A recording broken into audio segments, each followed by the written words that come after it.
Hello, is this Tiffany? Yeah, hi, how are you doing? This is Daniel Mitchell, Jr. Hi, Daniel, how are you? I'm feeling better. You know, I would like to explain a few things to you so you know that you don't think I'm some kind of weirdo creep for real or something.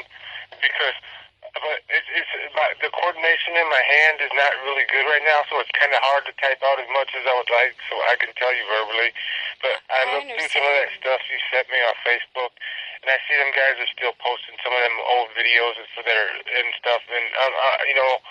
And you know, I would like to explain, like that McDonald's video and stuff is pretty. I feel pretty bad. I was never actually at McDonald's trying to lure kids into something like that or something, anyways. But I mean, there was an old McDonald's. There's a video on YouTube, so I took my old cheap camcorder, and you can actually see the reflection in it and stuff. Yeah. And I was acting like what I thought a weirdo creep would be like or something. So I mean, you know.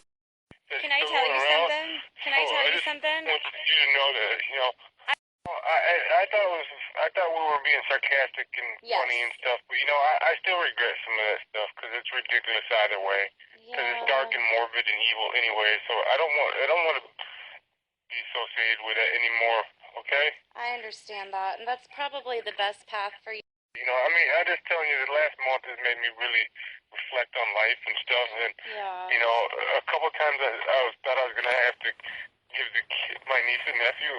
Well, my brother-in-law and sister weren't getting along too much, and I never got married and had kids, so I babysat them a lot when they were little. And I took them in. I loved them like they were my own. A couple times I thought I was gonna have to give them the speech about how much I loved them if I died and stuff. And I just don't. Sweet. Listen, honey, listen. Shh. Daniel. Stuff no more. Daniel.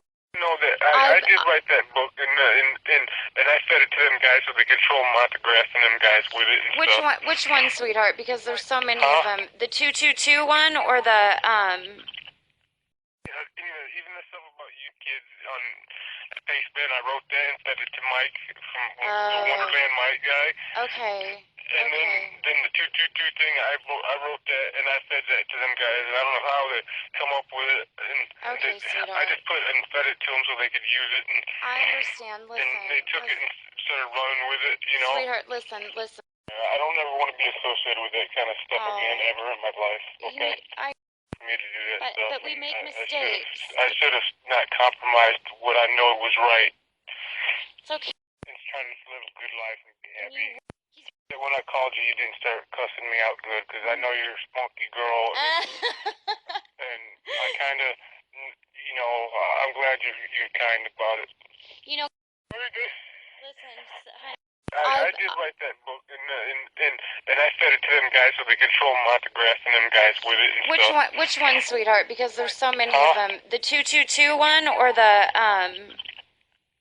Anything that's even the stuff about you kids on Facebook, I wrote that and sent it to Mike from the Wonderland Mike guy. Okay. And then the 222 thing, I wrote that and I fed that to them guys, and I don't know how they come up with it. And sweetheart. I just put it and fed it to them so they could use it. And I understand. Okay, so this was a phone call that I received from Daniel Mitchell back in June. I wasn't anticipating it. I did ask his permission to record it, and he gave it to me. I wasn't expecting him to confess to what he did. At the time, I thought he was a bit of a victim in this. I still think that he's as guilty as anybody else in their behavior. I think that beliefs and integrity holds true to everybody, not just some people versus others.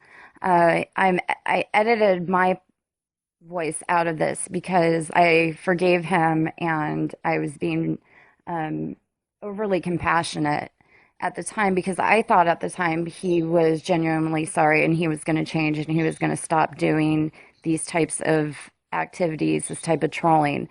Since this phone call, I've learned more about the situation. I didn't know very much about it back then. I wasn't involved in it. I didn't interject myself into it. All I did was comment on a video in which people were calling Monograph a pedophile. At the time, I didn't really even know who Monograph was. I just happened across this video, and I said in a comment that that is sick and wrong to implicate somebody of being something so horrendous if you don't have actual proof.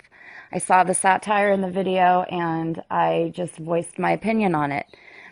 Daniel saw this comment. He tried to reach out to me. This was back in March. I was told by people not to talk to him, that he was a dangerous and um, sick individual. I took their advice.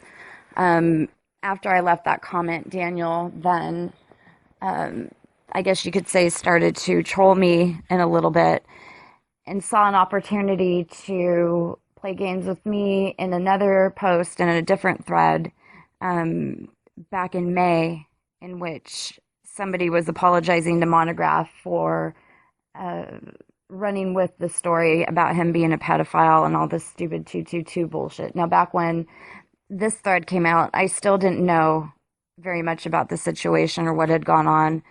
I had left a comment on that thread that it was nice of this person to be forthcoming and to apologize. Daniel and Wonderland Mike then took the opportunity to troll me and release this horrendous story about my children in a Pastebin post, a Pastebin link on this thread. And that's where things kind of rolled downhill for me. I went to the police. There's nothing they could do to help at the time. And so I started my own investigation basically on who was responsible for this. There was another individual going around in a Trolley Rulle account and a Mr. Rabbit account, several of them, who was basically trolling the people involved in this for personal entertainment. He thought it was funny. He has a very dark side to him, and he involved me by his choice in his games.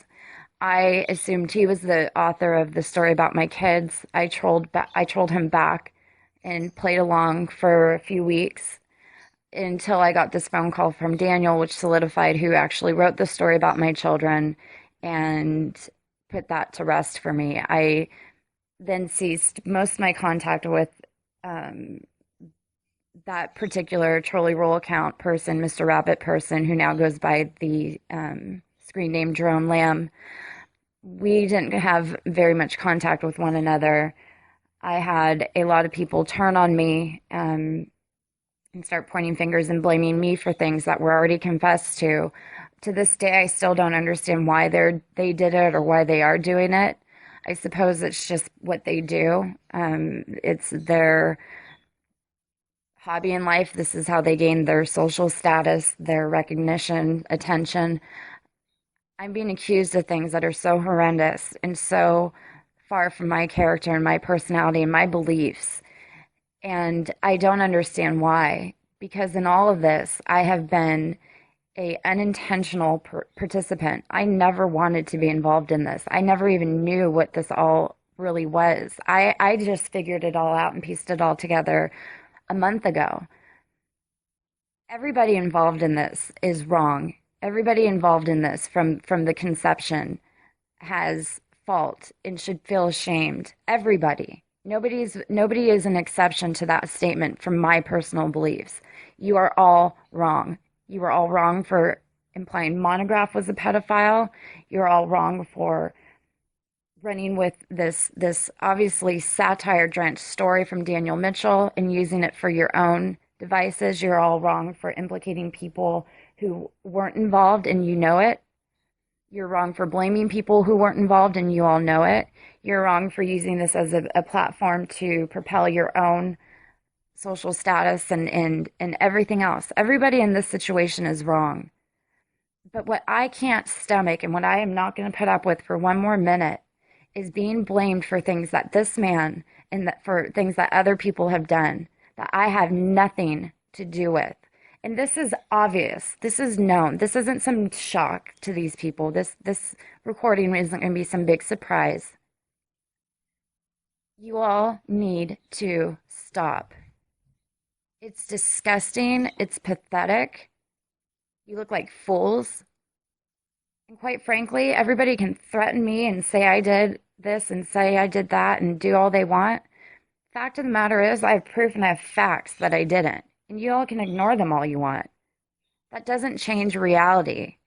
You're all playing pretend in your little online playground. You know, a bunch of guys is like this big circle jerk. Let's just pick on this woman. Let's pick on this girl. Let's call her a whore and a pedophile and say she uses her children and say she does all these horrendous things. And you all know I don't. You all know I don't. But your false sense of pride and your ridiculous egos and everything else prevents you from just being decent human beings and leaving me the fuck alone. It's pathetic. It is absolutely it's so pathetic. I'm honestly embarrassed for y'all that you let me rent this much space for free in your heads. I don't know any of you.